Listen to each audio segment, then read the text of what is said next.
कौतुक मुंडे साहेब करायचे बरं का, त्यांच्यानंतर कोण कौतुक नाही केलं रे माझं, तुम्ही करता.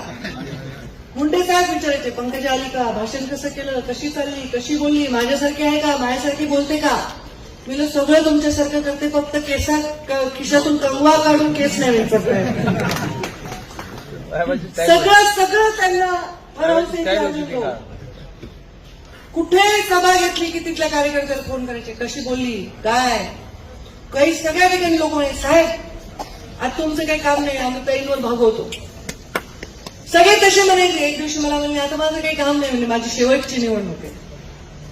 एकदा म्हणले, दोनदा म्हणले, तीनदा म्हणले. म्हणलं बाबा सारखं सारखं असं का म्हणायला, तुम्ही शेवटची निवडणूक आहे.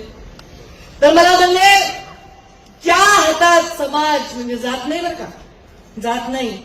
इथे सगळ्या जाती धर्माचे लोक आहेत. ठीक आहे माझे पाहुणे रावळे असतीलच, आता ज्याचं त्याला प्रेम असतंच आहे. जात नाही ती जात, पण जातीवादी नाही आम्ही.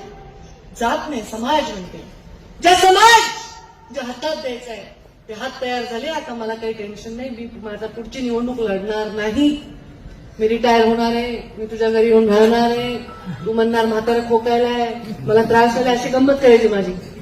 आणि मला ती सेवाच करायला नाही.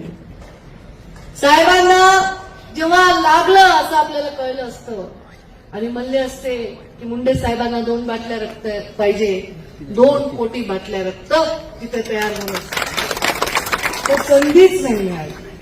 संधी नाही मिळाली. तेव्हा मी राजकारणात काम करते बघा. राजकारण आहे, राजकारण म्हणजे गढूळ पाण्यात कपडे धुण्यासारखे.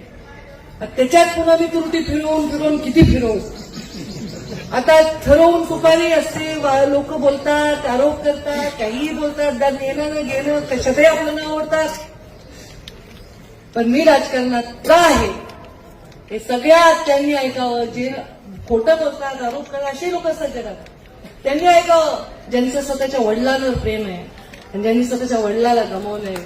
माझ्या तुमच्या नजरेत जे गोपीनाथ मुंडे मला दिसतात आणि जे मला बघतात ना, ती नजर खाली न जाऊ देण्यासाठी मी राजकारणात